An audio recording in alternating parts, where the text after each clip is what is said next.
Welcome to Gamecock Pod Live. For the next 3 to 4 years, I'll be committed to the University of. Okay, this is Rogers again to the 25, 20, 15, 10. Rogers scores! Jackie Bradley Jr. delivers for the Gamecocks.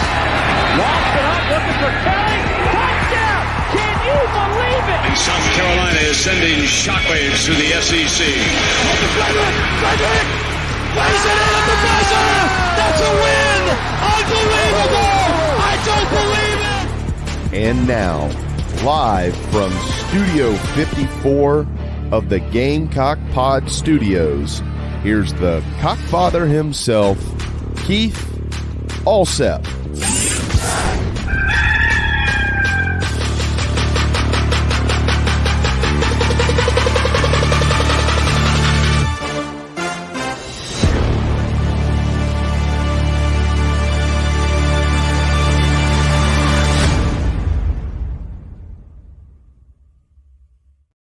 All right, everybody, welcome into Gamecock Pod Live for June the 12th, episode number 1505.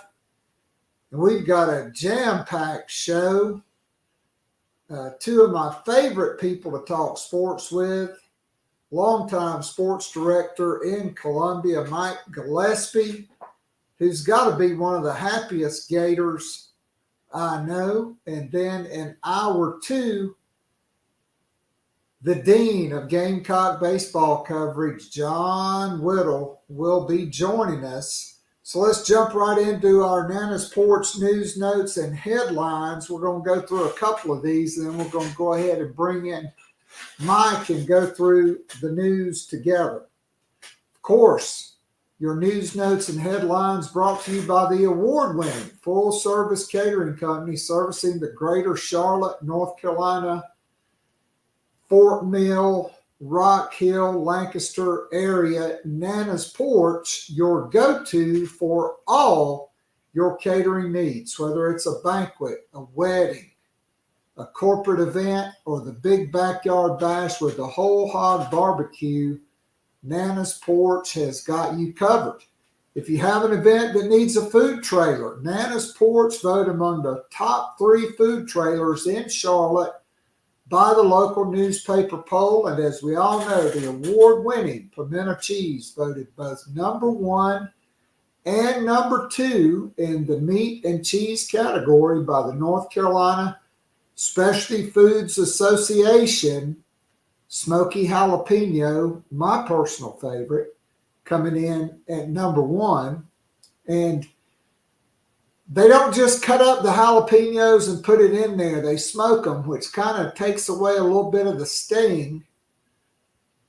I love it. And the great regular flavor, you can't go wrong either way. So I strongly urge you to support this Gamecock-owned and operated business by going to nanasporch.com. That's NANASPORCH.com. Get in touch with my good friend Chris Payne. Tell him I sent you. You'll love it. I guarantee it. And so let's go ahead and bring in our guest. My favorite Gator these days, because Spurrier's gone back down to Florida. Yes. So I have to add, my friend, all our listeners absolutely adore Peyton Titus, who covers Gamecock women's basketball and all things Gamecocks at the state. She is a Gator. Yes, she is. Tremendous. She won a major award her first year out of college. We love having her on the show, but we love having you as well. So tell me, number one, how's your dad? How's the family? Good. And, good. My dad is doing. My dad's doing well. Slowly getting back strength. He had paranasal cancer, stage 4, God, he was diagnosed March of 2023. So here we are over a year later, 15 months later, and he's great. He can eat again. He beat it, which is crazy. Something that I never thought would happen, to be honest, because it was, it had spread and it just didn't look great. But he put his all into getting healthy, and he's doing really, really well. Has a new leash on life, so that's really cool. That is awesome. So I just have to ask, so when my dad retired, they almost got divorced because it drove my mom nuts. And yes. So how are you doing?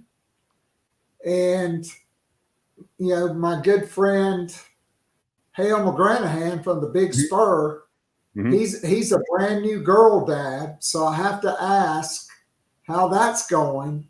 Yes. And so yes. fill me in. So we no divorces so far. Thank God my wife works a lot. I was let go from ABC Columbia back in March, so I've been just sort of tragic mistake on their part. Thank you. I mean, they really suck for doing. Thank you. Yeah, it was difficult. It was a corporate decision, so it wasn't ABC. So the people over there are still wonderful, and I love them to death. But the people in Charlotte, they can go kick rocks. That's all I have to say about that. So back here at home, my wife works about 9 hours a day. She's in finance, and I stay home with my golden retriever and do the yard. So it's been a nice change of pace, I have to say. Like being a sports director, even now, like it's crazy. I know that's, it's not the sexiest job in the world today. I mean, it used to be like 20 years ago, 30, 40 years ago. But, even today, you're putting in crazy hours. You're not leaving, until late at night. I had a good thing going at the end where we'd record a lot of our 11 o'clock shows, which was nice. But, even that, like it's a lot. It's, the news business is tough, man. And I am happy that I have at least taken a break from that business for now. Don't know if I'll ever jump back into it. I'm not sure, but my body is thanking me for sure. Look, all you need is a YouTube account, and you can produce your own content. So, but then I wouldn't be able to do this, and I don't want to be anyone's competition. So sure you could. We have other podcast hosts on. I mean, to me, we're just one big happy Gamecock family here. So I feel like the people who do Gamecock pods, they do it really, really well. Or most of them do. Some of them don't. Most of them do. But so I think you guys got it going. I don't anticipate getting into USC podcasting. I like being a guest. Let's put it that way. Well, we're elated that you're our guest today. And so obviously the biggest news that since it wasn't in Paris, I can't use Ryan Rucco's description of Malaysia full wallies around behind the back and the dipsy-do layup and say the Eiffel Tower is shaking. But I think South Carolina shook the baseball world with the hiring of Paul Mainieri, most recently of LSU. He instantly becomes the winningest active college baseball coach in the country, over 1,500 wins. At Notre Dame, he led the Irish to the NCAA tournament 9 times, at 1 College World Series appearance. And there, He had unbelievable record, 533 wins, 213 losses. He was 196, 76, and 2, 4 Big East regular season championships, 5 Big East tournament titles, and like I said, 9 NCAA appearances and 1 appearance in the College World Series at LSU. From 2007 to 2021, 641 wins, 283 losses, 12 NCAA appearances, 8 trips to the Super Regionals, 5 times to the College World Series, 1 national championship, 1 runner-up.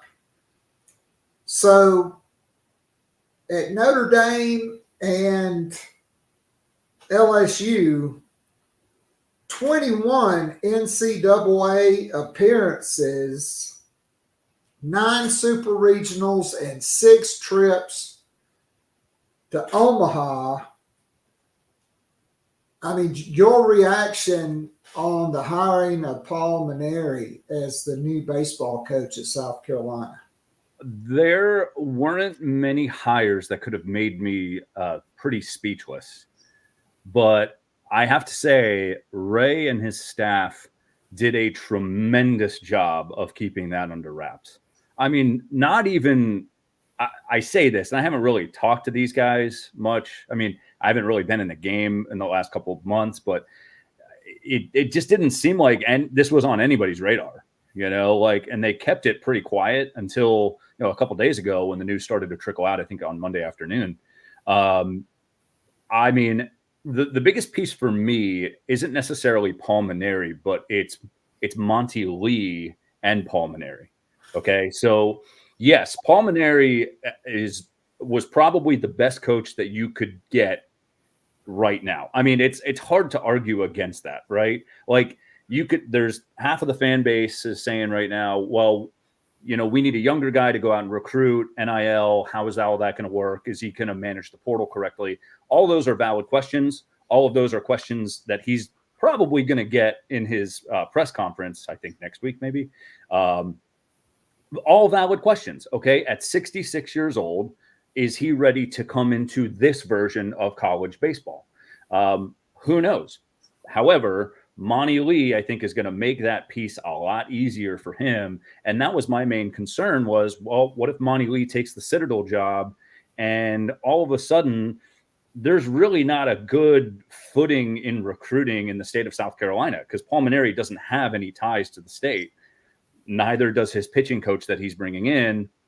Is this really going to be a good fit? I mean, you can hire a guy based on his resume and that's great, but is this going to work?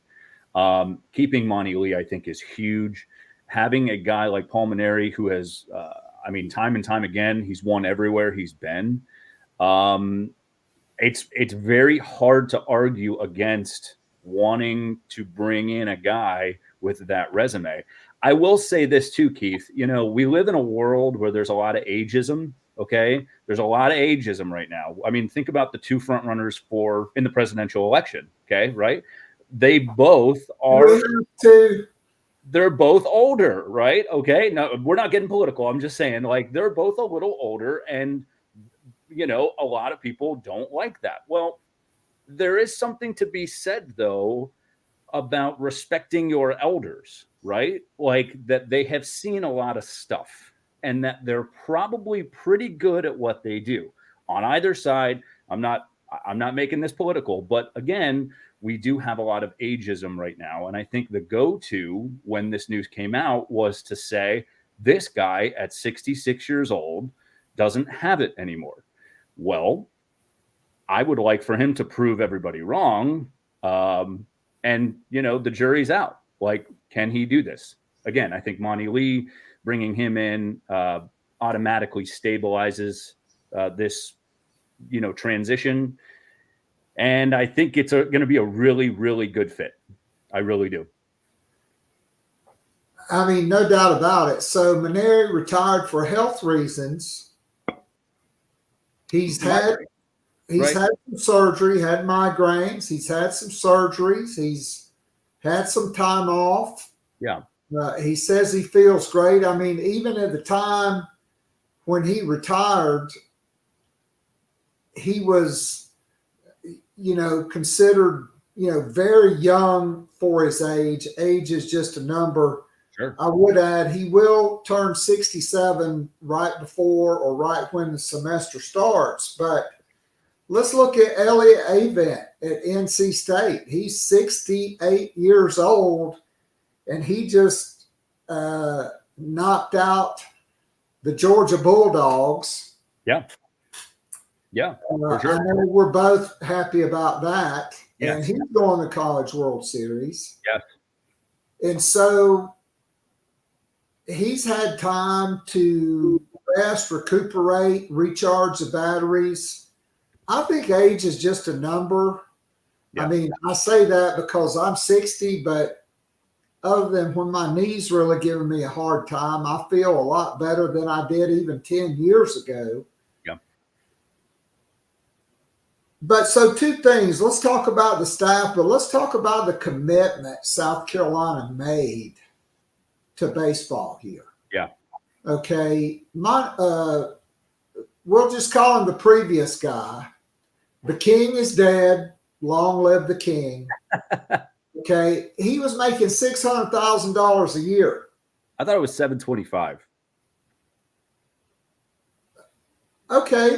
Anyway, it is not nearly as much as Paul Mainieri is going to make. Paul Mainieri, 5 years, $1.3 million per year.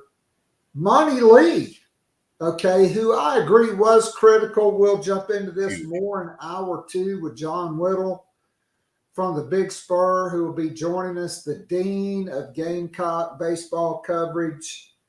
And so we're going to be talking a lot of baseball today, but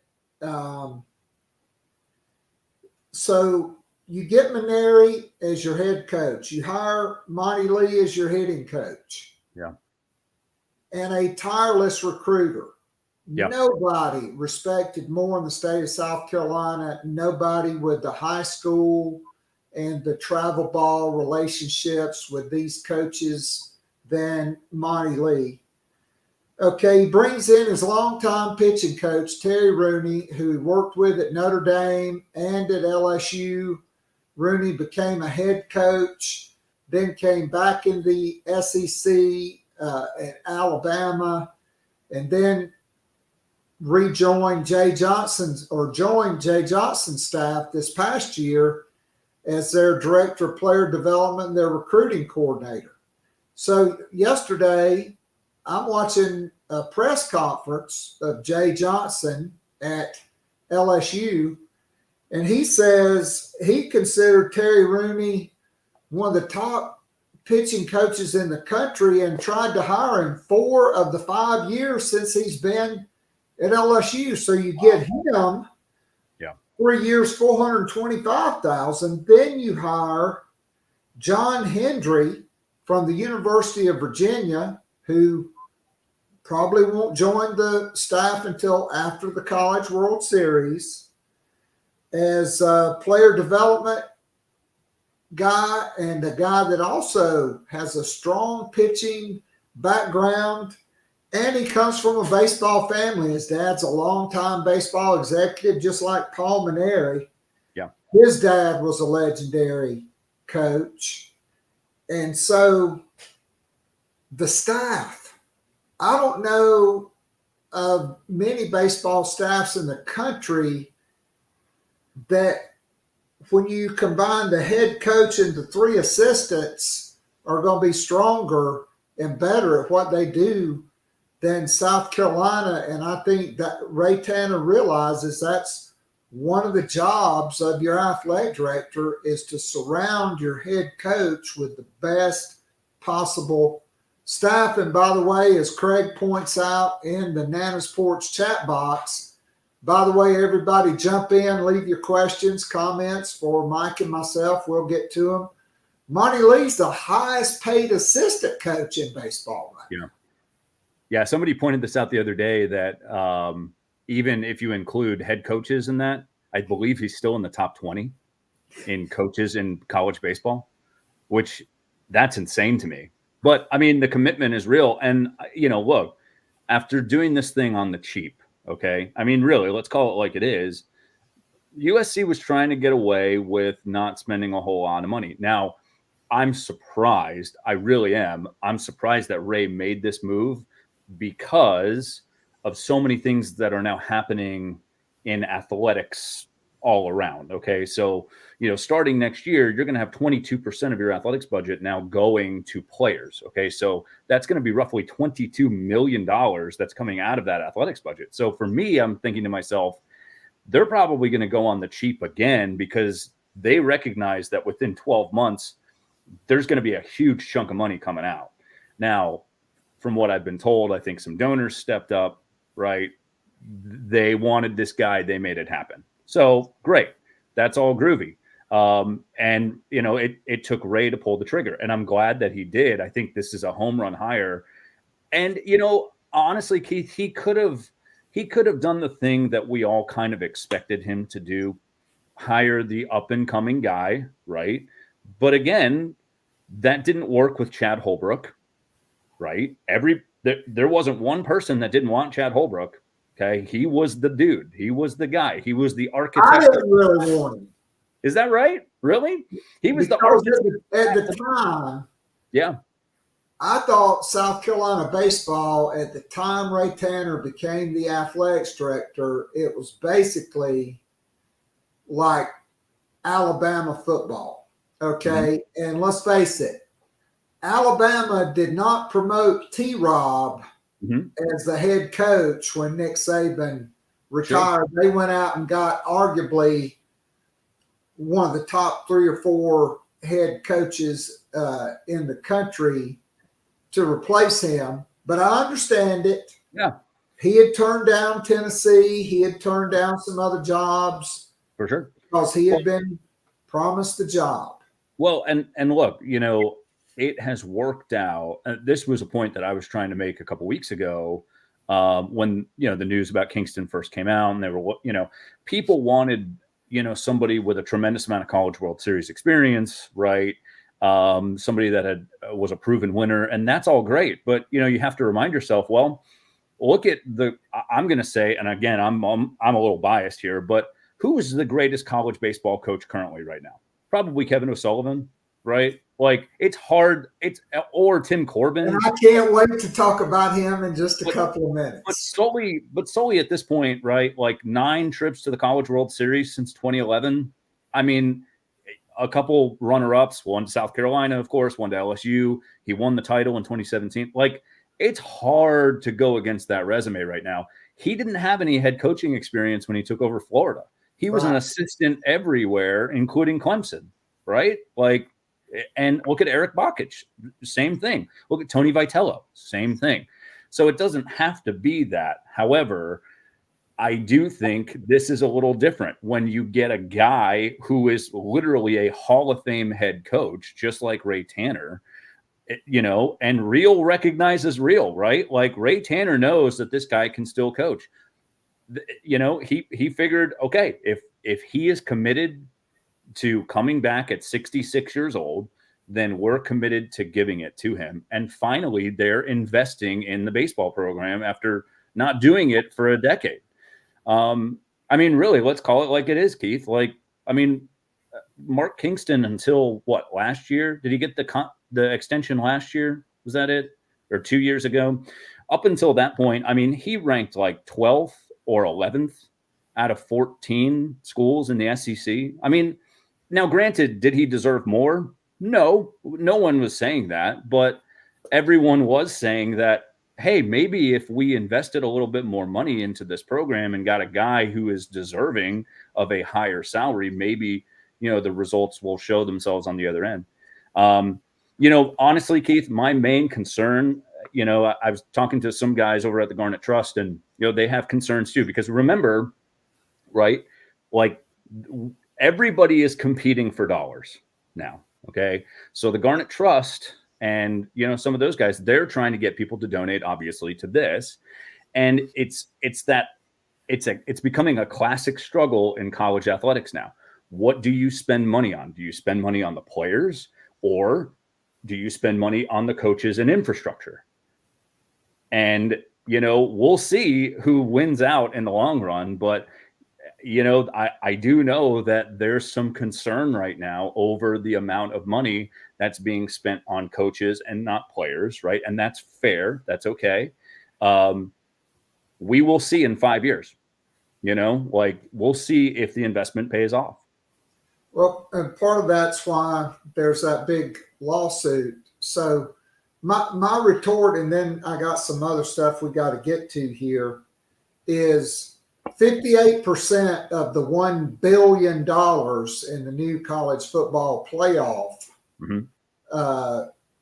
TV deal will be split by the SEC and the Big 12. And the SEC is now entering into the new TV deal with Disney, ABC. And so I think they've got the money. So tomorrow at 4 p.m., Paul Mainieri, probably Mote Lee, and Terry Rooney will meet with the media. Those were not the only coaches hired yesterday. Okay. Ray Tanner does what I've been begging him to do. And then he goes and hires a Gamecock, Ashley Chastain. Yes. She gets a 5-year, $300,000 per year contract. She'd been a head coach at Charlotte.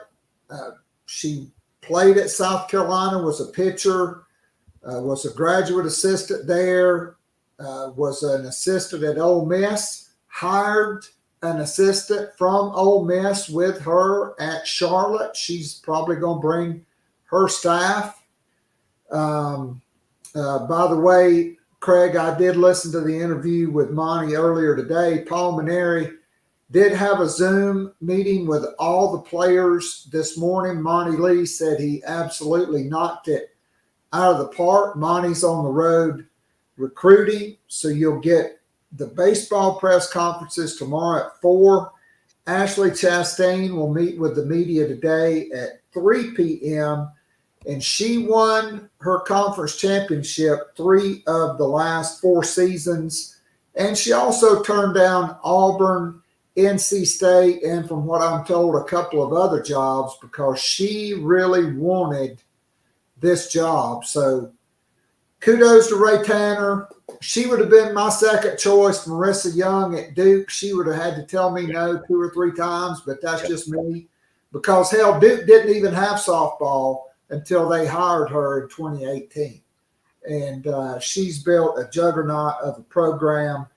But Ashley Chastain certainly seen as one of the top young up-and-coming coaches in the country. Then you also hired a new men's golf coach in Robert Bradley from Purdue, who's a very experienced coach and probably longs for the warm weather of the South after being out there with his guys and probably have to shovel snow and ice off the golf courses and do a lot of indoor work. So it's a hell of a day yesterday for Ray Tanner with these hires, because universally you go down the board, you look at the staff with Mainieri, the commitment, getting a former Gamecock great and Ashley Chastain, one of the up-and-coming coaches in the country, and then a widely respected men's golf coach and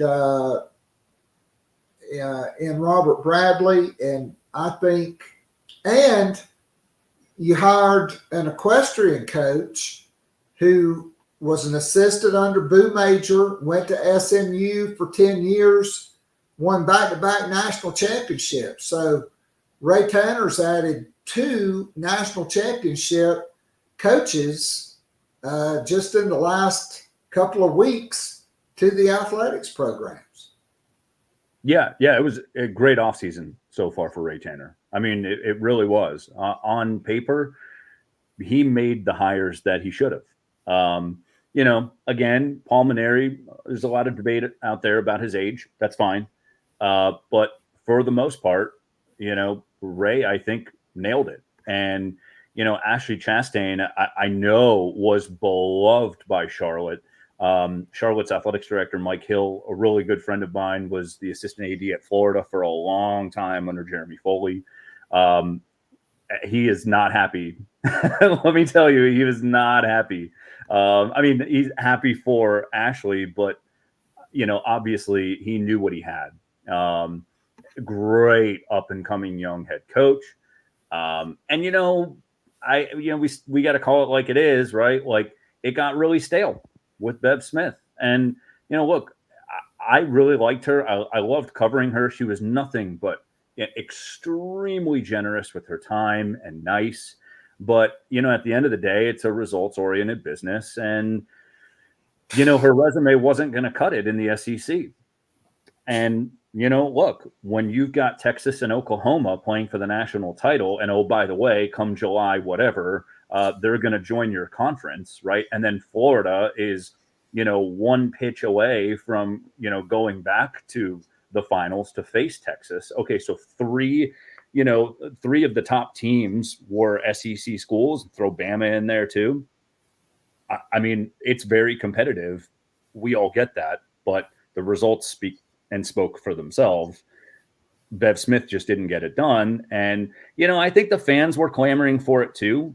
And I don't love the approach that you listen to fans because you're not supposed to, but at some point, right, if it's the same results over and over and over again, you have to say, okay, how long is it going to take until this thing changes? And, Bev was there for 14 years, I believe. Is that right? 14, I think. 2011, you had the COVID washout. Right. But, and I think the other part of this is they saw how quickly Clemson's softball program took off. And Duke and others. Yes. And you sit there and you think to yourself, okay, why can't South Carolina, do the same thing or at least get close? If a brand new program, Clemson, went to the Super? God, this seems like forever. 3 years ago was their first, 3 or 4, whatever. It's been a while since I've worked in the TV business, so I don't know. But a couple years ago, their first year, I believe they went to the Supers. It was incredible. And you sit there and, you look at Bev Smith's record and, look, she went to one Super Regional. And only had one winning SEC record in her entire tenure at South Carolina. Right. And so you make the move with Chastain, who is a former Gamecock. She loves the program. She's done incredible things at Charlotte. She's right up the road. She knows how to recruit South Carolina and North Carolina. Hopefully she gets into Florida too, because there's a lot of talent in Florida. From my softball broadcasting days, I hope she starts to make some trips out west too in Southern California and gets out there, because that's something that Tim Walton does at Florida. That's a lot of his fantastic pitchers have come from Southern California. So make your way out there, spend some time out there in the tournaments, do what you got to do. And hopefully she gets the recruiting money to do that too. Because I think that, Carolina could be really successful in the softball space. And I never understood why they couldn't be, to be honest. and Craig Godwin says she's easy on the eyes too. Well, look, I agree.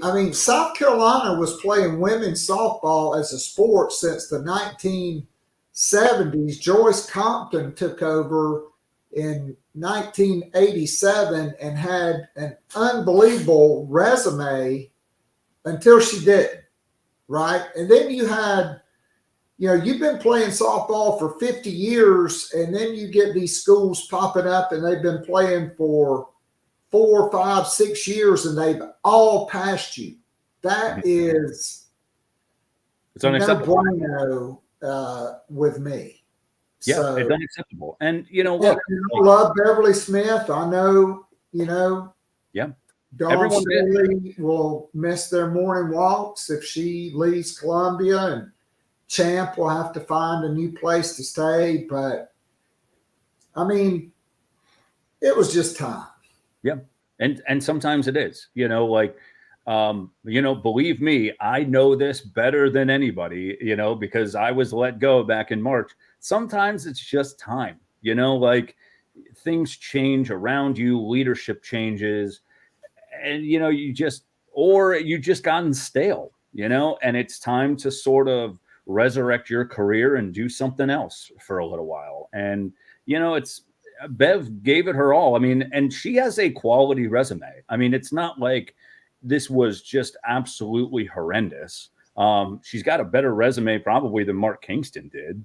But, at the end of the day, right, like when every SEC program around you is doing better, it's just, it's not working anymore. And it's sad because, yes, Dawn loves her, and Dawn can say that. Why can Dawn say these things? Well, because she's got 3 national titles. Like, she's won. That's the difference there. Like, no one's firing Dawn Staley tomorrow. Like, she can say whatever the heck she damn well pleases, and people are going to go with it. And of course, they're friends. It sucks. But at the end of the day, right, like, it's a results-oriented business, and it wasn't enough. And at times it was just bad softball. Yeah. So, and Dawn Staley's statement, while she supported her friend, she supported the university as well. I mean, It wasn't like she was critical. Yep. She just wanted to be there for her friend. Yeah. So, well, and more.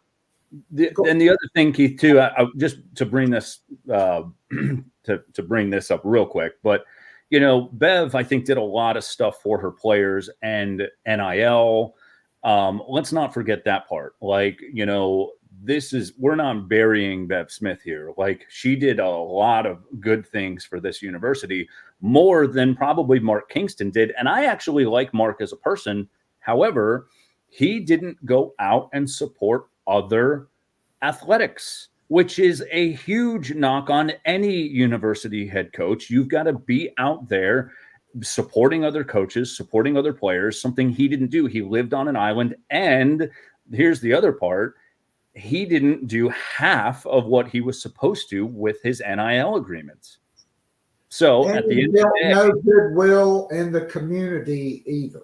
Right. So, okay, you combined all of that with the results on the field, and okay, I think it was a pretty easy decision for Ray.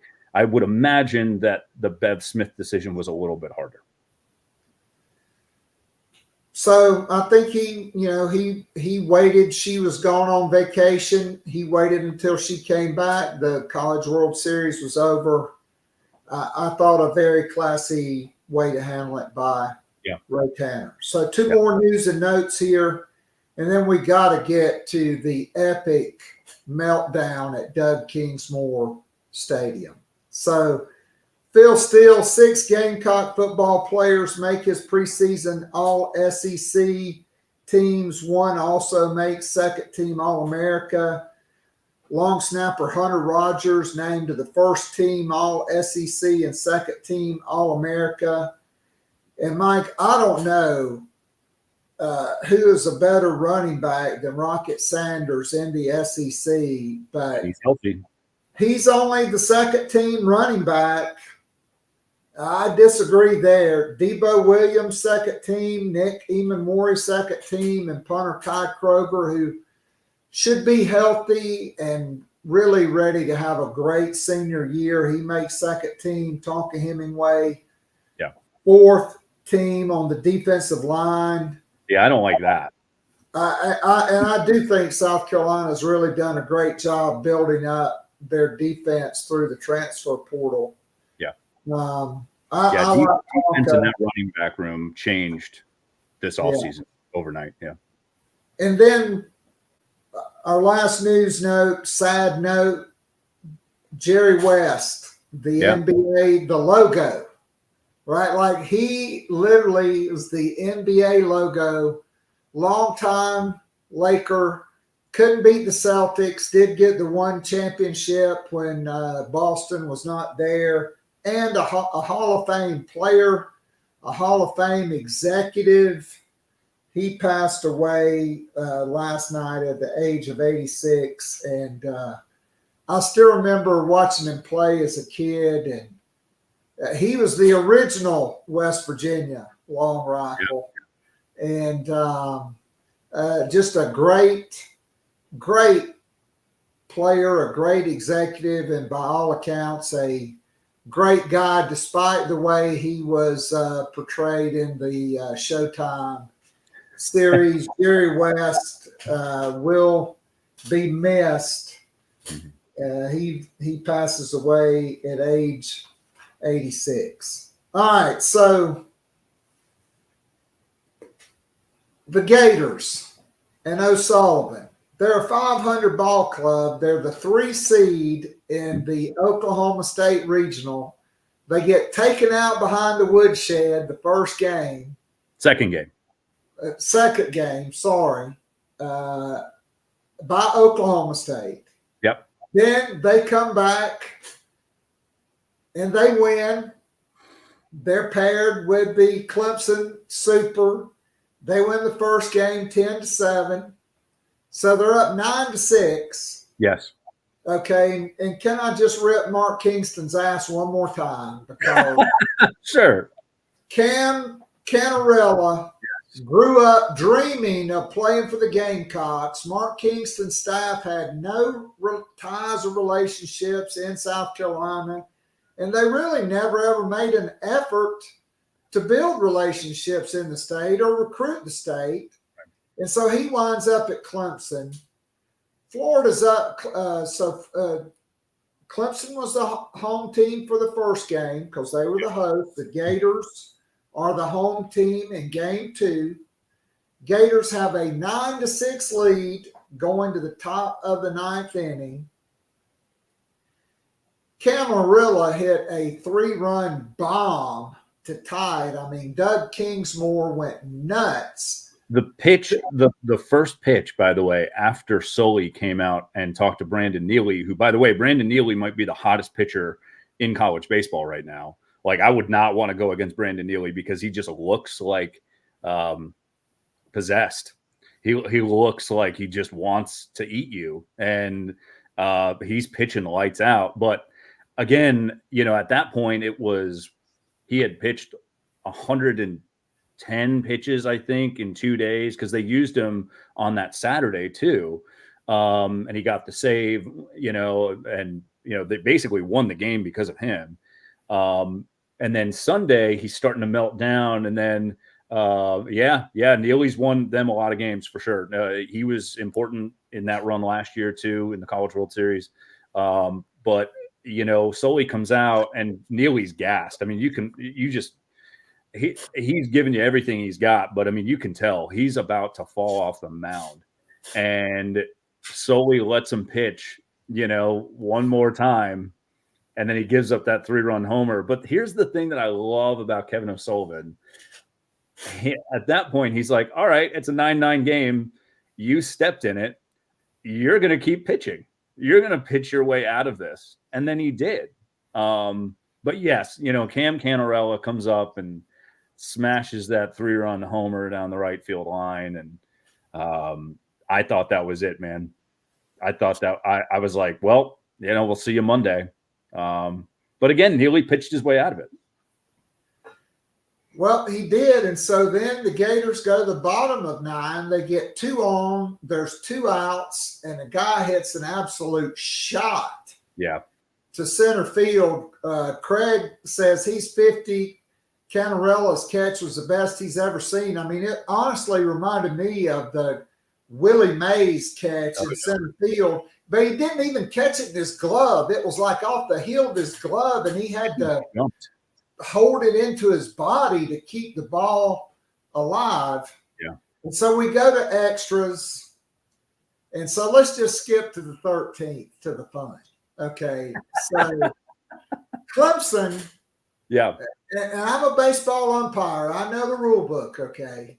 So the guy for Clemson he hits a bomb to right field for a home run. Clemson gets the lead. The stadium explodes.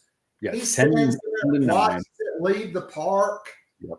Then he takes a few steps into foul territory and spikes the bat. Right. So he rounds the bases. By the way, that is by rule an unsportsmanlike act. Okay. After both teams, by the way, had already been warned. Right.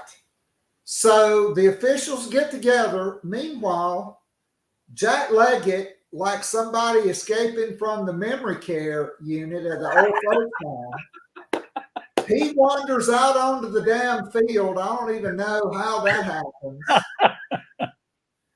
He starts raising hell. They're not ejecting the guy. They're just giving him a written warning, which means you've been warned. We've written it down. If you do something unsportsmanlike again, you're gone.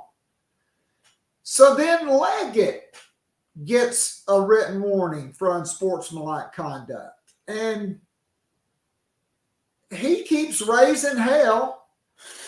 So 2 unsportsmanlikes, you're out. Just like in football. You get 2 unsportsmanlike conduct penalties, you're out. By rule, he's out. So then Bakich comes out. Bakich has to take up for his grandpa, who was one of his mentors, who wandered out of the memory care unit. Yes. He gets warned. So then he turns around, fist pumps, does this for the crowd, which by rule, inciting the crowd is an unsportsmanlike act. So he gets tossed. Right. Those are 2 game suspensions. So Clemson has the lead 10-9. If they advance to game 3, he ain't coaching them. You're 2 coaches down. And go to the College World Series, he ain't coaching the first game of that. All right, so then they got out of it. The Gators go to the bottom of the 13th. They get 2 solid base hits to lead off the inning. One of their infielders, there had been a collision. Yep. If he had been healthy, he should have been standing on third base. He wasn't. Yep. So they pinch run for him. And Kevin O'Sullivan, honestly, he was my top pick for Ray Tanner to go after if they would have gotten eliminated. But as we all know, they didn't. This guy lays down a picture-perfect bunt. So now you got second and third, which, by the way, is hard to do. I've seen South Carolina over the last 7 years fail miserably at advancing runners with bunts, including in the SEC tournament this year. And Sully doesn't like that either, by the way. Sully doesn't bunt often, and it drives the fan base bananas. But he's analytics. That's today's game. But he's like, right. And he's like, well, I've got a kid named Jack Caglione who, inhales baseballs. Like we're not going to bunt him, so we're going to let these guys swing. And, he's normally right, I think. But it has driven the fan base crazy in those situations that he'll let some of his best hitters hit in those situations. And it's like, well, if you just bunt and you move the guys over like Ray used to do so well, right? Situational baseball. But thank God he did. Thank God he did. And it was a perfect bunt. Yeah. You made the third baseman field it. The only play he had was first. So you get second, third, and 1 out. You get a 1-0 pitch that looked like a BP fastball, kind of like the big left-handed reliever from LSU. He come out of the dugout in the SEC tournament. And Coleman Sr. is hotter than hell. Yep. And he said, well, let me just throw this guy a first pitch fastball. And 440 feet later, somewhere it hit over the second fence in Hoover. But the guy rips one in the alley in left center. Yeah.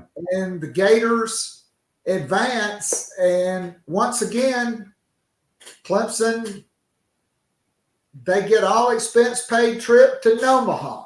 which means no Omaha, which means Eric Bakich, suck it for talking shit about the Gamecocks, talking about 2010, sending Clemson home. That's still the last time you've been in the College World Series. Yes. And the Gators and O'Sullivan, the Clemson, we got the toughest draw. No, you didn't. You got a 3 seed that was barely over 500.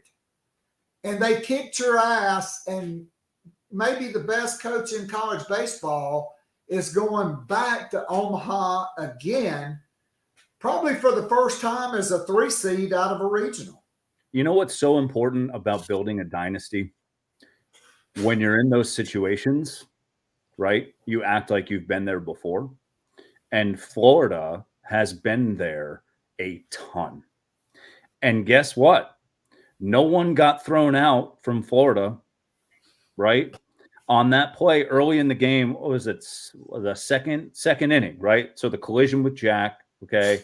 So Clemson's first baseman gets thrown out because he's being an idiot, okay?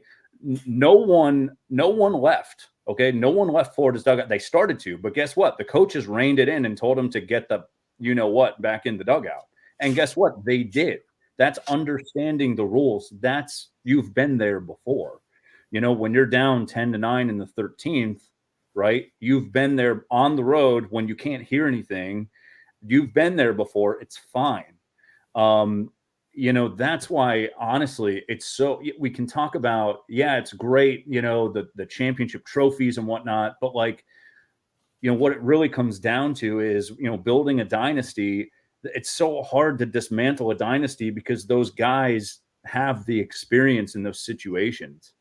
And, you know, Sully has taken a lot of heat from fans too, from Florida fans who want him to be a little bit more of the rah-rah guy. Like sometimes he's just too bland, right? It's like, you know, having white toast, you know, for breakfast. It's like, all right, you know, like he's just kind of, but it helps in those situations where everyone's going absolute, you know, batshit crazy around you, right? And you've got a guy who's calm. It doesn't matter. It's fine. And guess what? Like teams take the identity of their coaches, right? And we saw it at Oklahoma State. I mean, they had to travel 1,200 miles or whatever it is to Stillwater, and that place was allowed. You know, they had to win 3 straight times. The probability of doing that on the road is like nothing, you know, and then they go to Clemson, and that place, by all accounts, I didn't go because I thought that they were going to go 2 and barbecue, to be honest. I thought Florida was going to regress toward the mean at some point, right? This is a team that barely got in to the tournament. But by all accounts, man, it was allowed. And, you know, it's not an easy thing to do, but you know, Florida has been there. And now the funny thing is, you know, last year there were so many expectations. 2011, there were so many expectations. Like Florida should have beaten South Carolina. Well, they still think about that all the time. Florida was the better team. Florida had major leaguers all over that damn field, right? Not that South Carolina didn't. They did, but Florida had more. They had more talent. But guess who wanted it more, right? And guess who had been there before?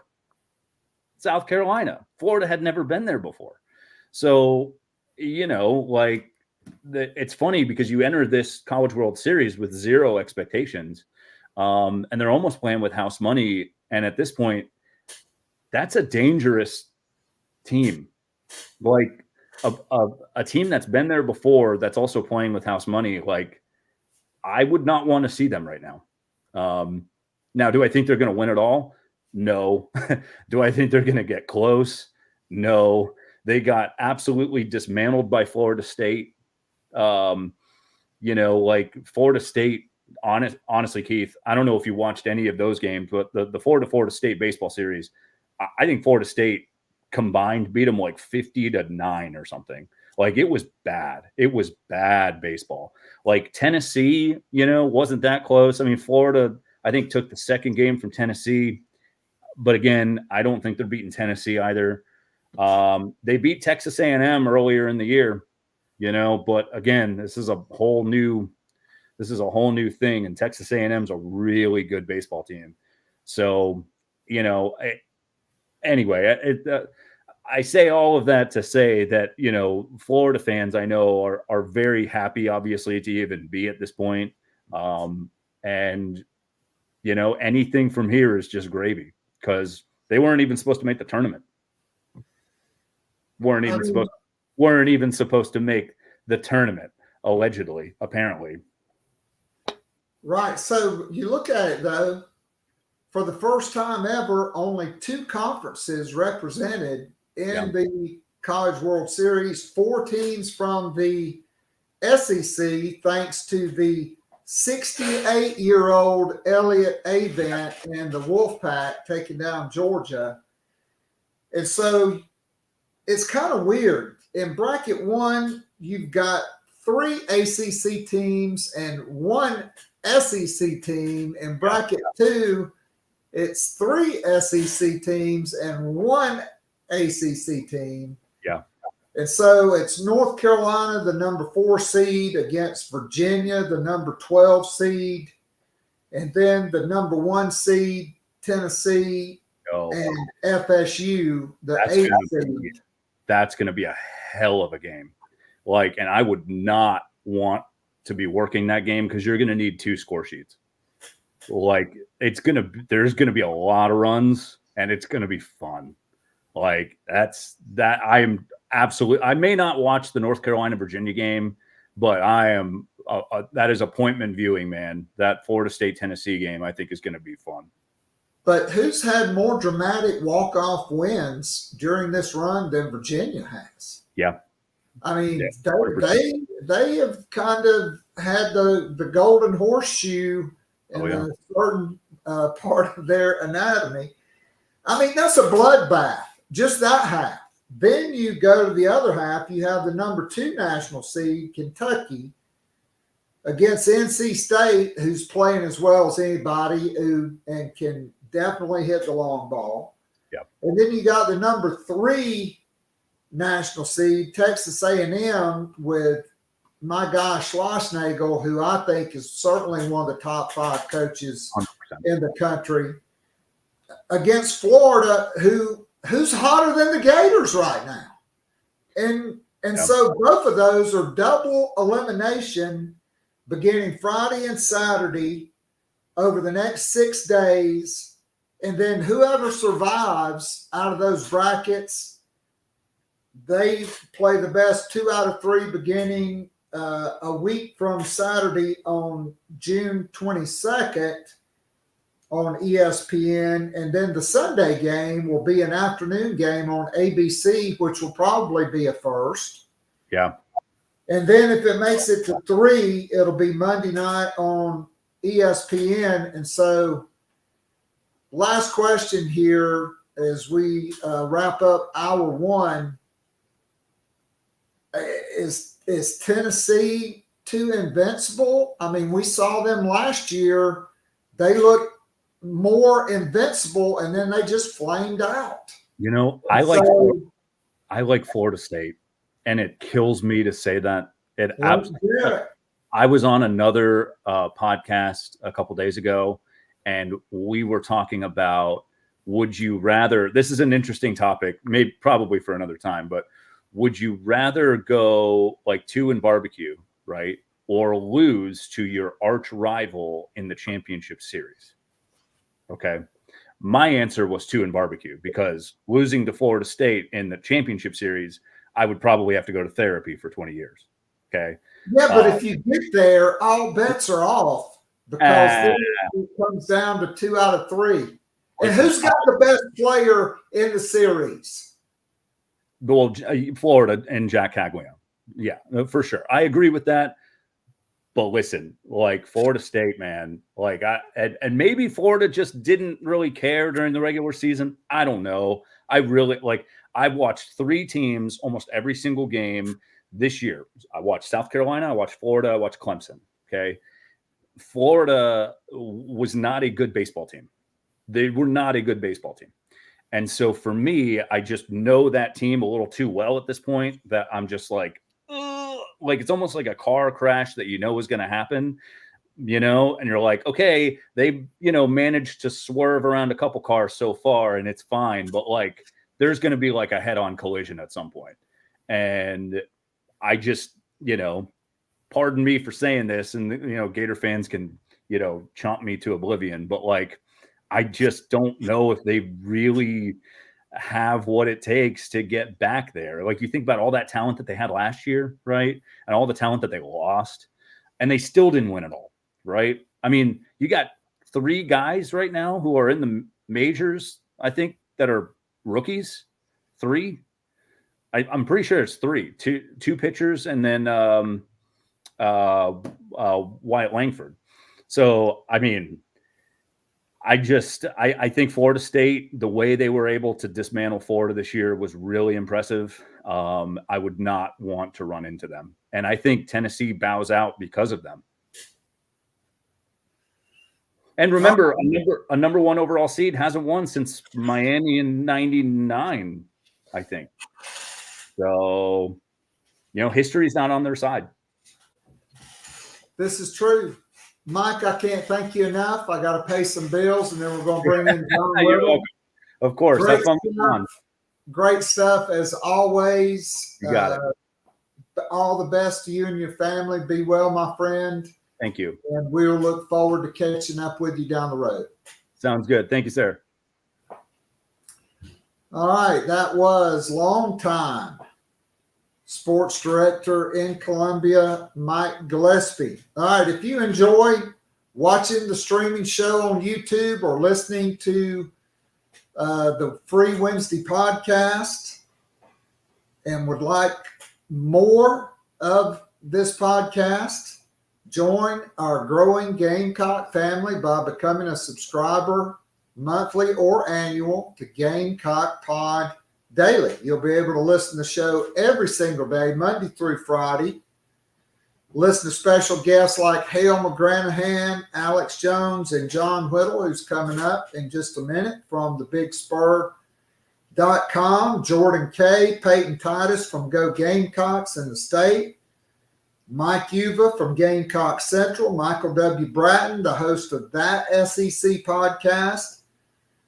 24/7 Sports National Football, college football analyst Brad Crawford, Mike Gillespie, who was just on with us, and another good friend of mine, Gamecock Great Langston Moore, and many, many others. So I strongly suggest you join us. I'll talk more about this, but John Whittle is coming in hot because he's got a press conference to get to. And so, John, my first question is, describe the sense of relief that you felt when the search was over, and welcome back. And thank you so much, my friend, for being with us today.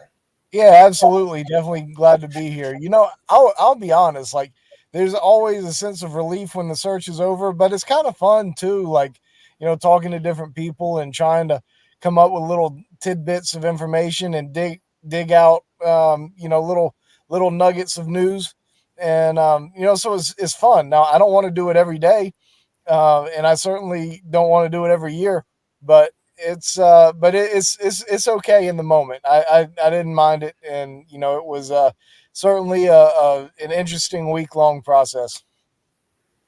So I hope you got your rest, because what happens immediately after a coaching search and a hire is nuts, right? Like transfer portal, recruiting, roster building. I mean, the next few weeks for Mote Lee, for Paul Mainieri, for Rooney, the pitching coach, for all these guys. How crazy is that going to be? Oh, absolutely. I mean, it was going to be a very, very interesting offseason regardless. But, you know, South Carolina has some holes to fill, especially from a position player standpoint. And, you know, with you know, new guys coming in. I mean, they're not even here yet. They're not even on campus. So got to get their boots on the ground and you know, kind of sort through some things, see what the roster looks like. And, Monty's doing the best he can right now with what he thinks and what South Carolina needs from an offensive standpoint. But, it's going to take a minute to get geared up and really go on full throttle. But, it's about to be there for sure. I mean, no doubt about it. So when did you first hear Paul Mainieri's name? Because let's face it, the message board mob was probably driving you nuts over the weekend, because I think there were about 70% that were rolling Tanner under the bus because they thought it was going to be Mote Lee, which, quite frankly, I would have been fine with, to be honest. I'd heard maybe there was one or two guys that were out there under the radar, but Paul Mainieri was not one of those guys. When did you first hear his name? When did you first think, hey, this could be happening? And then he gets the job. Yeah, I mean, it was early afternoon on Monday. Teddy Cahill broke the news, I think, right around 3:00, and it was just a couple of hours before that I had heard his name, and I didn't feel nearly good enough about reporting it. It was completely, as I've said a couple of times, it wasn't out of left field for me. It was out of the Congaree River, and I was very, very surprised by it. I should have been a little bit smarter. Paul Mainieri has been involved in the Notre Dame and Miami coaching searches the last couple of years, and he's got a great relationship with Ray Tanner. It probably should have been something that I thought of, but I just hadn't. And Ray was kind of a one-man search committee in all of this, and very, very few folks out there knew what was happening. So kudos to Ray Tanner for keeping that one pretty quiet, and it was certainly one that took me off guard. I mean, look, yesterday had to be a hell of a day for Ray Tanner, who's certainly taken his share of criticism. Paul Mainieri was not the only hire that was made. I do want to get to the commitment part about baseball, but you hire one of your own in Chastain as the softball coach. You hire Bradley, the golf coach from Purdue, who has a really good resume. But not only do you get Mainieri, you get Mote Lee. How critical was it for Mote Lee for him to stay on the staff and now become the highest paid assistant baseball coach in the country? Yeah, I mean, it's certainly a big deal. And, in the world right now of transfer portal, like, you can build a roster pretty quickly, but it's certainly not ideal to have a roster that's decimated by players leaving, only to bring a whole bunch of new players in. Like, continuity is a good thing. And, for Monty to be able to keep things together, keep the ship afloat, and navigate it in the right direction is huge. He's kept. They haven't had any players go into the portal at all since that weren't already known to be going in before Mark Kingston was fired. They've only lost 2 players from the recruiting classes, and I need to go back and count them up. I'd say it's probably around 35 players or so that are committed across classes from 2024, 25, 26, and 27. So a lot of folks in there, probably more than 35, probably maybe closer to 45. But, I think that says a lot about, Mote Lee and his relationships with people, not only current players, but future ones. And you don't want to have to turn over your entire roster. Like, Blake Jackson may not have been incredible this year, but he was a good player. And you want to get him back. And, maybe he's an even better player next year. Like, you don't want to have to keep going out and finding a Blake Jackson. It's hard and impossible to find another Ethan Petrie. You want to keep guys around who can be helpful to you. And, being able to keep keep a bunch of guys around who can be helpful for next year's team, and then supplement those guys with other players from the portal, it's a big deal. So keeping Monty around is certainly a good thing. He's going to have a lot of freedom next year to do what he wants to do offensively. I think a lot this year was kind of muddied with the addition of Joey Holcomb and Mark Kingston is obviously a hitter by trade, and throw Mike Curran in there, and those things were just a little bit muddy, especially this year. Kind of not even midway through the season. When they started hitting some adversity, like that's when a lot of folks started getting in there, and it's that makes it more difficult. Too many voices makes it too difficult.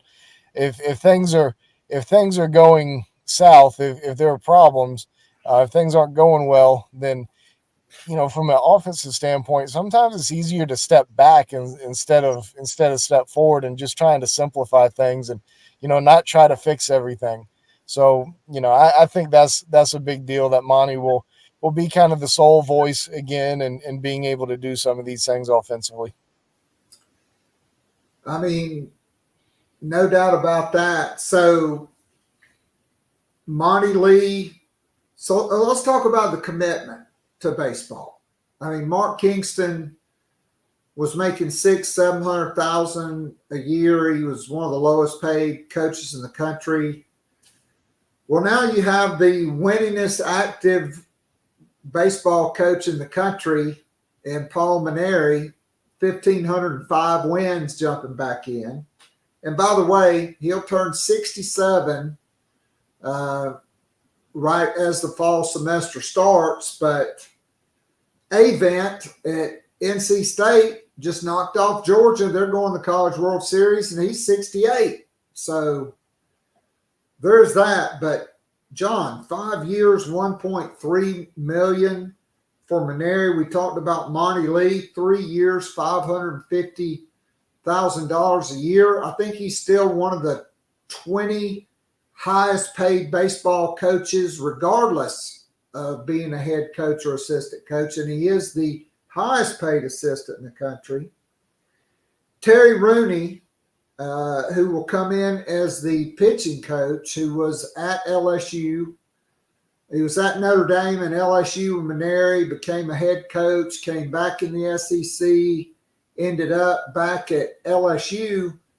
And is it Jay Johnson, the new LSU? Well, he's not new, but the current LSU coach said he thought so highly of this guy as one of the top coaches in the country. He tried to hire him 4 of the last 5 years. And then you go get John Hendry from Virginia, who's also got a pitching background.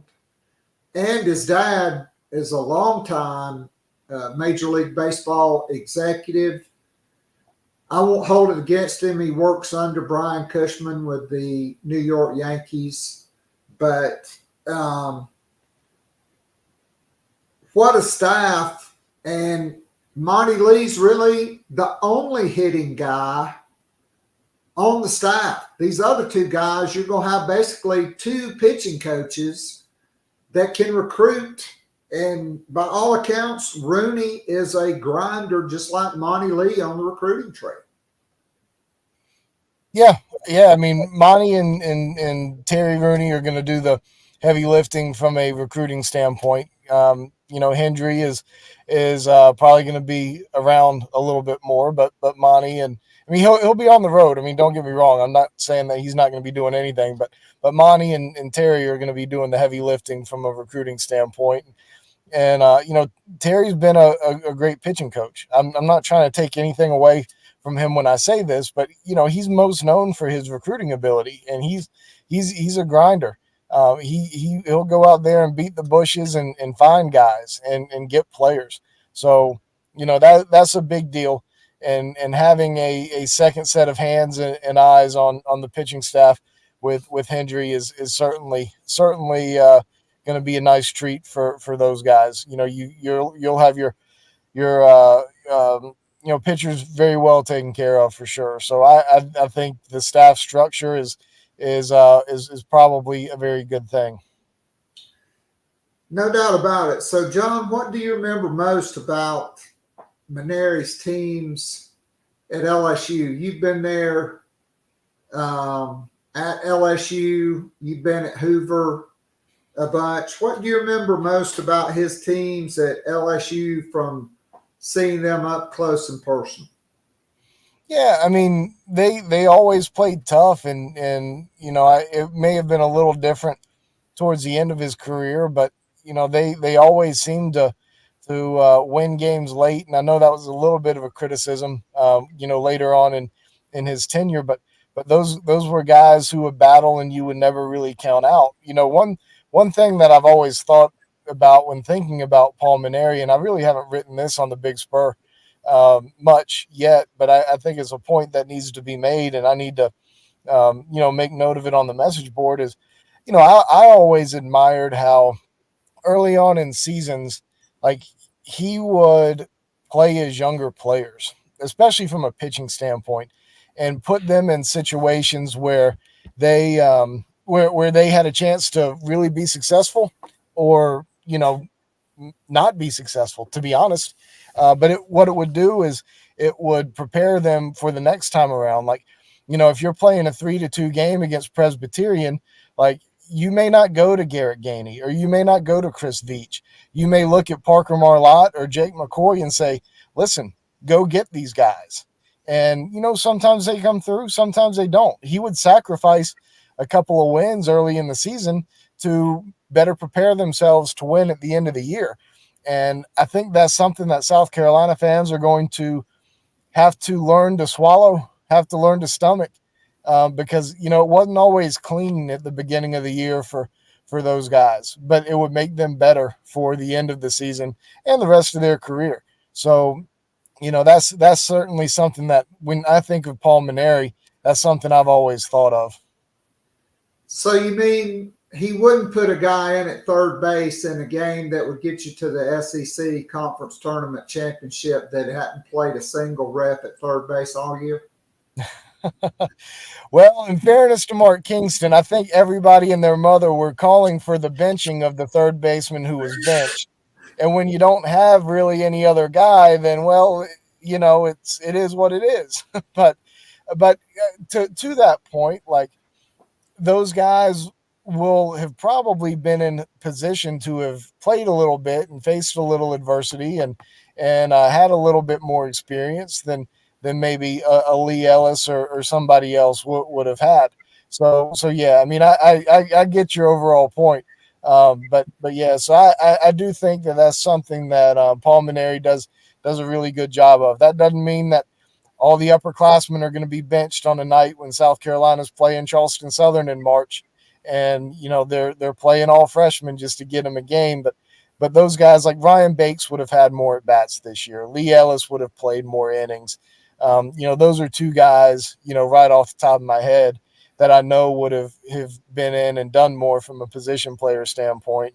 I think they did a pretty decent job with pitchers this year and handling things and trying to grow some guys up. But, there were a lot of quick hooks, early on. And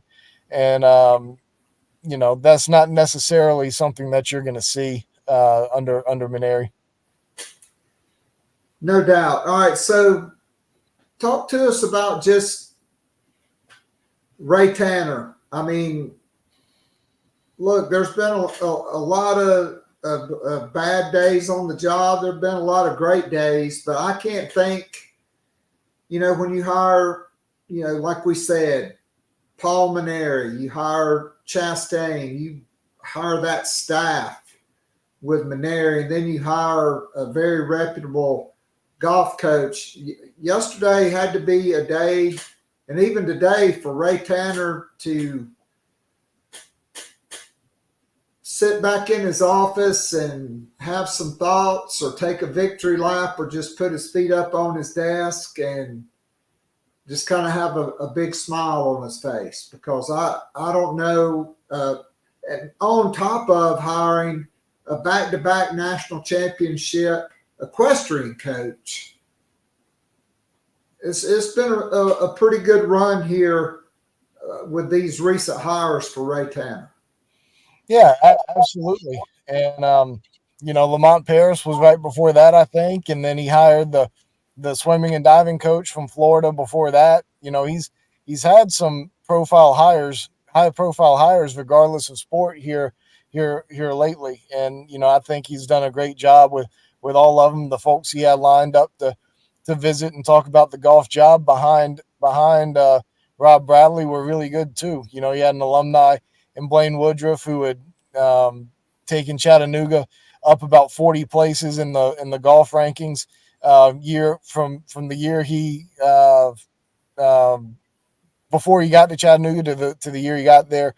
He had the assistant coach of the national championship team, Auburn, lined up to interview too. So like he had good guys in there to interview. Ashley Chastain was target number one from the get go in softball and landed that one. So yeah, I mean he's done a really nice job from start to finish in terms of his recent hires and yeah, like as much criticism as he takes, especially some, not all, some that's unwarranted, like he deserves a pat on the back when things are going really well, because he hears a lot of shit when it's not going really well.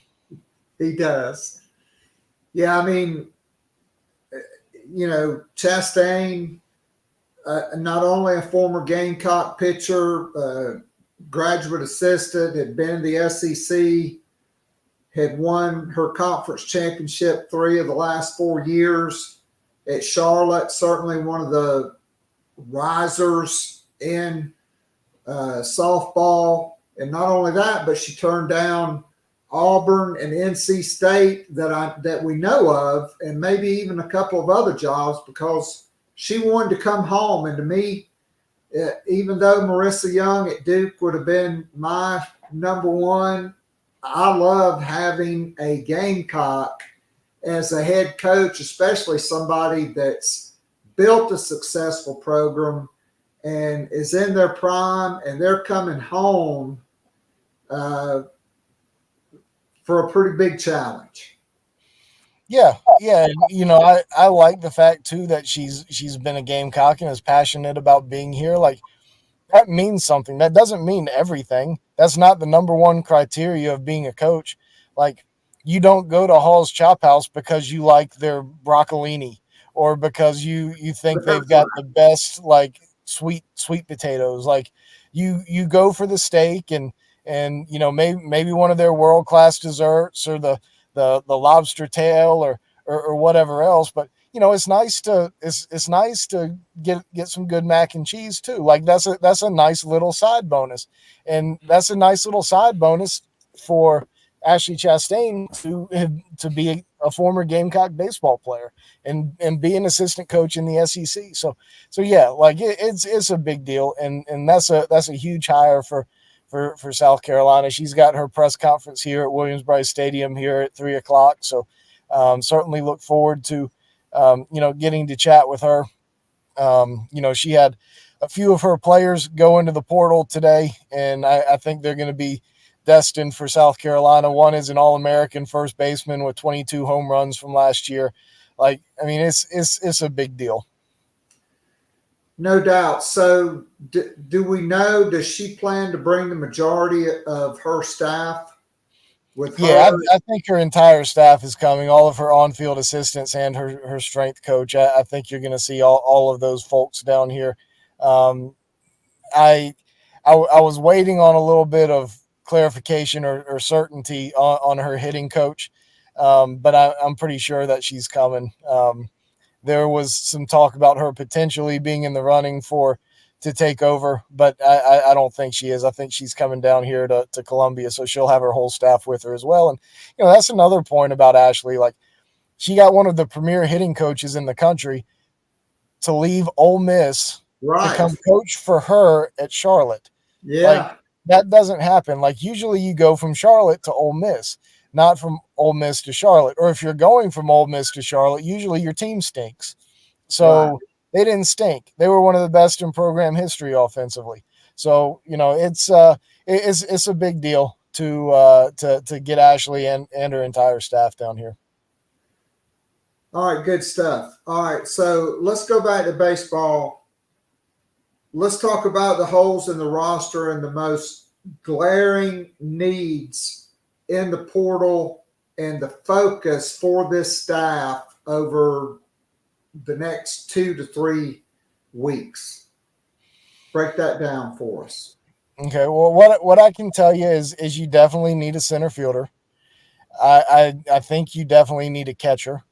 That doesn't mean Ryan Banks isn't going to be the starter, but I think you definitely need a portal catcher. You do have a good freshman coming in and Gavin Braylon, but if you don't have somebody who's done anything in the SEC, like you need somebody who's done something somewhere in college baseball. So you need a catcher. Now you need 2 or 3 infielders, and one of those infielders is going to have to be able to play shortstop. That doesn't mean he's necessarily the starting shortstop next year, but somebody's gonna have one of those recruits is gonna have to be able to play shortstop. I mean, when you look at the infield, you have to be better at second base, shortstop, and third base than you were in 2024. Does that mean that all of those positions are going to have to be transfer portal players? Absolutely not. You have Talmadge LaCroix coming back most likely, who wasn't particularly good this past year, but he was better as a sophomore. Maybe he turns things around and becomes better. Regardless, he's either going to have to play a lot better or somebody's going to replace him. Will Tippett was pretty poor offensively almost all the season. When he switched to become a right-handed hitter only, he hit 283 with 6 home runs and 42 at-bats. That's pretty good. Maybe he continues that upward progression. Does shortstop play need to be better in 2025 than it was in 2024? Absolutely. You definitely lose Parker Nolan. Was Parker Nolan good at second base? Maybe. But you need to be better at second base than what you were. So you need infielders. You need one who can definitely play shortstop. Is it going to be all new players on the infield?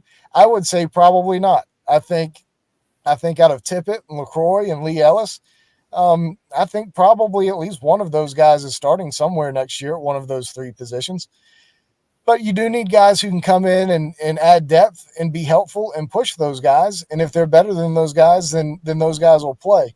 But you also have KJ Scobie coming in out of Lakeland, Florida. Really good player, shortstop pedigree. Like, he's going to be in contention to play shortstop. He can also play third base. That dude's got some real power. Athletic, can really run. Shoot, is a scratch golfer, which doesn't mean anything for the baseball field, but it's kind of nice anyway. Shot has shot 66 3 times. Like, that's pretty good.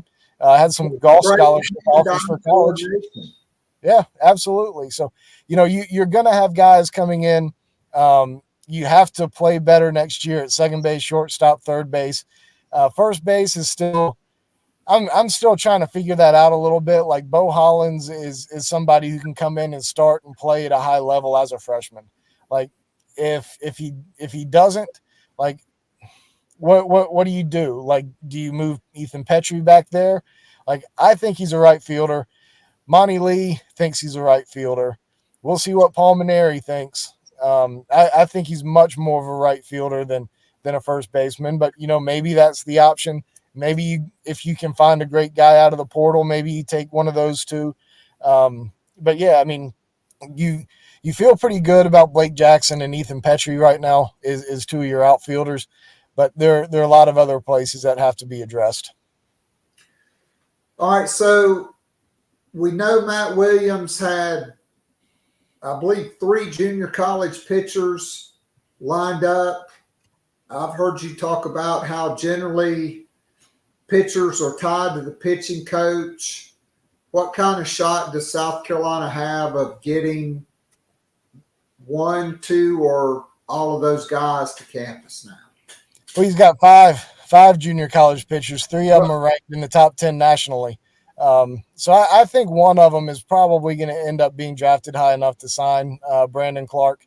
But I think the other 2 you've got a really good shot at. I don't have I haven't really gotten an update yet on how some of those guys are handling the transition. I haven't heard of anything imminent from a pitching standpoint, whether it's JUCO, current players, or recruiting class, that they're about to leave. That doesn't mean that a few of them aren't, because I think at the end of the day, some probably will, and we'll see how that's kind of spread out. But right now, it seems like everybody's giving Terry Rooney and the South Carolina coaching staff a little bit of time and a little bit of grace to kind of get settled in and then have a conversation and figure out where they all fit and then go. So, I mean, I guess I relate the Paul Mainieri hiring to Lou Holtz and Spurrier. Like you're getting a big name guy with an impeccable resume and a lot of trips to Omaha coming in.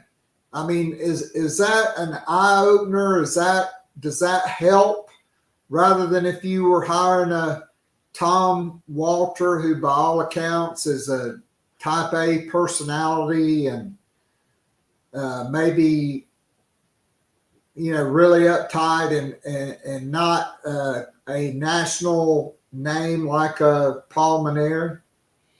Yeah, I mean, I think it certainly helps a little bit from a recruiting standpoint, but that's not that doesn't mean that every recruit's going to start contacting South Carolina. Like, NIL is a factor, fit is a factor. Like there's so much that goes into it. Like I think Mainieri's name gets a little bit of attention, but they also need to be recruited by him. And, Mainieri's not here yet, and the pitching coach isn't here yet. And at least Mainieri, and maybe even Terry Rooney too, since he was in an off-field role last year, like Mainieri's got to take an NCAA recruiting test and pass it before he can even start calling recruits. And I don't know if that's happened yet or not. So like, it's going to take a minute to, for these guys to be able to get a little bit of traction, and portal recruiting happens pretty quickly. Like Zach Cowan visited on Monday, in-state kid, Blythewood High School, played at Wofford for 2 years. Big name guy, but went to LSU today and committed. He wasn't supposed to commit until for a couple more weeks. Like he had a trip planned to Oregon next week. Like sometimes these things happen really quickly. So, it's just part of it. It's part of a coaching staff change. Like nobody should get frustrated. Like it's just part of what happens. Like you're going to lose a couple of guys. It's going to take you a minute to get going in recruiting. Like I know that those guys have studied the roster and so forth, but like Mainieri had his first meeting, had a Zoom meeting with the kids today at 10 o'clock this morning. Like he hasn't talked to all of them. Like it just takes a minute. And I know we want everything to happen pretty quickly, but it just takes a minute. So, I posted an update on the Big Spur on a bunch of recruiting things, and most of it was position player oriented because that's who's here right now. Mote Lee is who is here right now. And it was met with, well, that doesn't really sound all that great. Well, right, because the coaches aren't here yet. Like that's just part of it. So, they'll get it figured out, and they're not too far behind. It's not too late. There's going to be good players still going into the portal. So, like I said, it's just part of it, and we'll see how it plays out as it goes forward.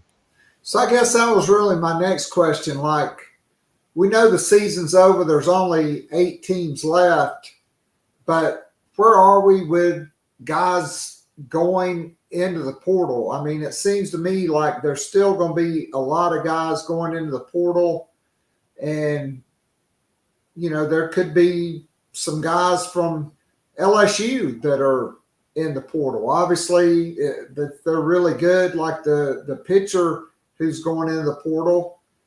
You have to have the funds for that. But from a portal standpoint,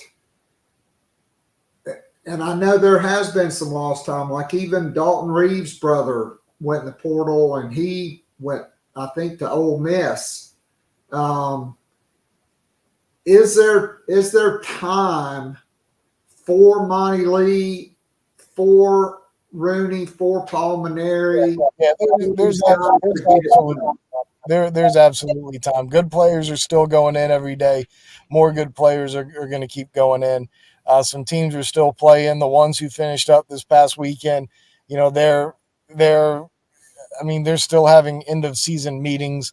There's still time. Like, the longer you wait, the fewer fish there are out there, but there's still plenty of time. Like, there's been a round of kids who have gone in. Some of them have already committed. It is what it is. Georgia's taken 3 infielders so far, all of which that South Carolina was recruiting. But there's going to be a ton more infielders who go into the portal, and guess who can't take anymore? Georgia can't take anymore. So, like, it's just part of it. There's going to be good players who keep going in. South Carolina is going to have an opportunity to get some. Just because they didn't get Zach Cowan doesn't mean they can't get the next Zach Cowan. And, they don't really need a whole lot of pitching anyway if they keep everybody committed. So, it's fine. It's fine. What are the odds of PJ Morlando making it to campus? Is it slim and none?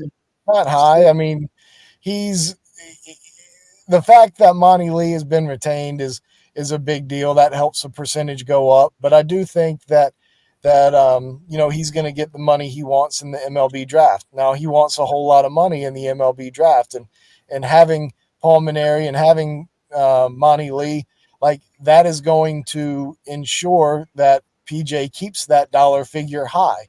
Like, if they hired somebody he didn't like, if they had gotten rid of Monty, like, maybe that dollar figure comes down a little bit. But right now, like, South Carolina's got a chance. And, I think he's going to get the money that he wants. And if he does, when you see the signing bonus, you pat him on the back and wish him good luck and say, thank you for being committed to us. Go get him. And, that's just the way it is. What you don't want to see is a kid signing for way less than his value, signing at a cut rate because he doesn't like the direction of the program. And that's not what PJ is going to do. No doubt. So Craig wants to know where is Morlando projected to go in the draft currently? It depends on where you look. I think most spots have him around 30, which is different than where it was before the season. I mean, he was considered top 10, top 15 maybe by a lot of folks. So I hate to phrase it this way, it's going in the right direction for the Gamecocks in terms of potentially getting him onto campus. But also teams can manipulate things with their slot, with the signing bonus and how they pay people and so forth. So, if he falls to 40 or 50 or something like that, like, it's going to be harder to get him the kind of money that he wants, but it's not going to be impossible. So just kind of have to see how all of that shakes out. But, that's where he's projected right now is right around 30, give or take. All right. So last question, John, I'm going to be a man of my word and get you out right on time. For the first time ever, 4 ACC teams, 4 SEC teams, only 2 conferences represented in the College World Series. Who is John Whittle's pick to claim the national championship? Yeah, somebody asked me this the other day on a show, and I didn't have a good answer because I haven't really gone in and just kind of looked and see who's playing who and the brackets and how they set up. I do remember there's being 3 SEC teams and 1 ACC team on one side, and 1 ACC and 3 SEC teams on the other. What what I'm saying? Just thinking about the teams on the surface and not having looked at matchups or anything like that, I'm gonna slide out on a very sturdy branch and say that Tennessee is the team that I like. I mean, I think that they're playing pretty well overall at the right time. But Evansville did give them a little bit of a run for their money. Like, they're going to have to pitch better than what they did in that. So, but I don't know. I just feel like this is probably going to be the year for Tony Vitello to win that one. But, that's that. I know that seems like a cop-out answer because they're the number 1 overall seed. But, as I sit here without having dive too deep into looking at what the matchups are, that's kind of what I feel like right now. All right, John, can't thank you enough for coming on with us today. Absolutely the best at what you do. We certainly appreciate you being a friend of the show, and I appreciate your friendship and willingness to come on. So go to that softball press conference, enjoy the rest of your day, and get some caffeine, because it's probably getting ready to be nuts with all the portal and recruiting and more press conferences tomorrow.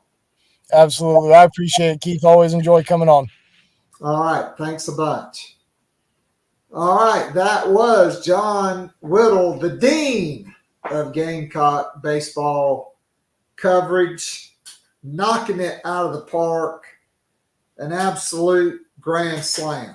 All right. So let's talk about a couple things here as we get ready to wrap it up. So the Summer of Shame is in full bloom currently. Not one, not two, not three, not four, 6 welcome homes since Saturday. 3 of those have been revealed. The first one on Saturday was Blackville Hilda, probably end up being a linebacker, Jaquel Holman, almost 6'2", 200 pounds, ran 10.8 in the 100 meters at the 1A state track meet. A guy that they love. He ran 4.43 in the 40, 4.38 in the, or maybe it's 4.28 in the shuttle. He committed on Saturday. You had another commitment on Saturday. That is an offensive skill player who was probably supposed to be the first one of the welcome homes to announce. Not a quarterback, not a running back, and not a wide receiver, so maybe you can figure that out. Then on Sunday, you had 2 more welcome homes, both defensive players, both really, really good players at positions of need. And then on Monday, you had a welcome home, and that was from Roswell, Georgia, 3-star Jack linebacker. I've been calling them Jacks and Bucks, okay? These guys, they call them edges, but they're 6'3", they're 6'4". They're linebackers. They can stand up on the edge. They can play in space. They can rush the passer. That's what they call them at Alabama, as a Jack linebacker. Kobe Saki Pra, 6'3.5", maybe 6'4", 225. He committed. Excuse me. And then yesterday, you got a welcome home, and that was from Torian Gray's annual under-the-radar pick in the secondary, Christopher Hatfield, 6'3", 205, from Lincoln, Georgia, one of the most historic small-town college football towns in the state of Georgia. A guy that can play corner at 6'3", but could also end up being a 220 or 25-pound thumper as a safety like Nick Emanwari. But look, don't question Torian Gray, okay, because he took David Spalding, who hadn't even played at Georgia Southern, and when he was healthy, he was a hell of a player at South Carolina and still could be this year. He took Carlins Platel from Division III Assumption College and made him an NFL player at nickel with the Pittsburgh Steelers. Okay. He took DQ Smith, who was a high school quarterback, and Nick Emanwari. Neither one of them had Power 5 offers. They turned into freshman All-Americans. He took Jalen Kilgore, made him a freshman All-American. Darius Rush was the lowest rated recruit of the Will Muschamp era. He turned him into an NFL player. Okay, this guy's done it at every single stop, so I'm not questioning Christopher Hatfield because Torian Gray's had this guy in camp. He scouted him. And it's not like you really need to take guys because you've already got some safeties. You know, you've got the kid A.J. Brand from Irmo. He's committing on the 23rd on Friday. 4-star offensive tackle from Gaffney, my man Shedrick Surratt, he's announcing. He's probably going to be a Gamecock. I mean, you have 9 known commitments. You have 3 welcome homes that are not revealed. You've got more guys that are getting ready to commit to you. You've still got another big weekend of official visits. And so the Summer of Shame is in full force right now. All right. And so finally, South Carolina's National Championship women's basketball program, 38-0, by the way. Now I can't find my paper. I'll get it here. It's here somewhere. There we go. The only team to go undefeated into the Final Four and then return to the Final Four undefeated with an entirely different starting 5 and win the national championship. They only lost 1 player, Camila Cardoso, who is starting to set the WNBA on fire. All right, they just added one of the elite transfers from the transfer portal, 6'4", Arkansas post, Miriam Dowda. Okay, all their newcomers arrived on campus, including the number 1 player in the country, except by ESPN, Joyce Edwards, 6'3". Although her stay was short, she moved in. She's going with Team USA to the nation of Colombia for USA Basketball's America's Cup in the FIBA world, where they'll play other teams from North and South America. The number 2 point guard in the country, Madison McDaniel, who's a Jet at 5'9". She joining the team. You got 6'6" Adele Tax, Sakima Walker announced she was coming back. And so you're going to have 13 players. You return 4 starters.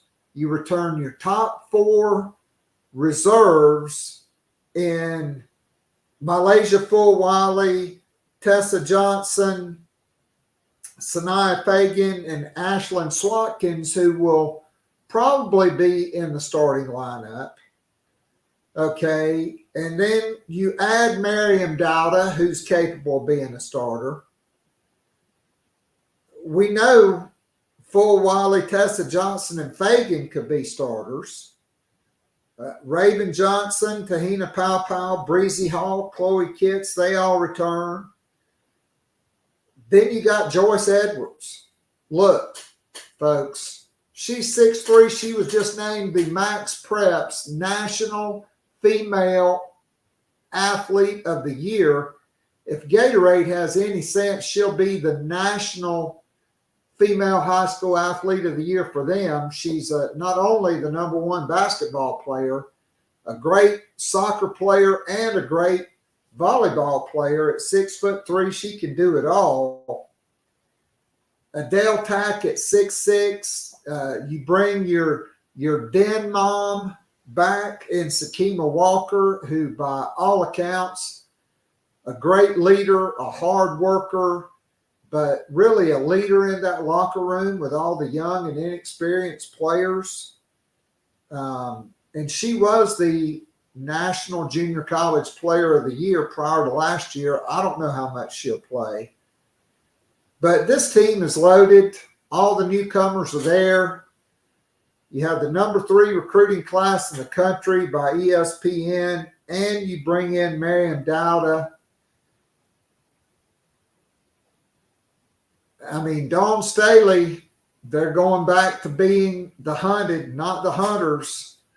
So we'll see how that goes. All right, so that is a wrap. Special thanks to my guy, Mike Gillespie, one of my favorite Gators with Peyton Titus and Steve Spurrier, and to the Dean of Gamecock Baseball Coverage, John Whittle, and to the 100 unique viewers of this program today live. This will go up on Spotify, Apple Podcasts, iHeartRadio, wherever you get your podcasts, you'll be able to listen to it. But just a great show, talking sports with two of my favorite people, Mike Gillespie and John Whittle. I'll be back tomorrow with Gamecock Pod Daily. So until then, I'll say God bless, go Gamecocks, and what a week for Ray Tanner and what a week for the Gamecocks. And so until tomorrow, Gamecock Pod Daily, this is Keith Alsep saying God bless, have a great rest of your week, and I'm out of here.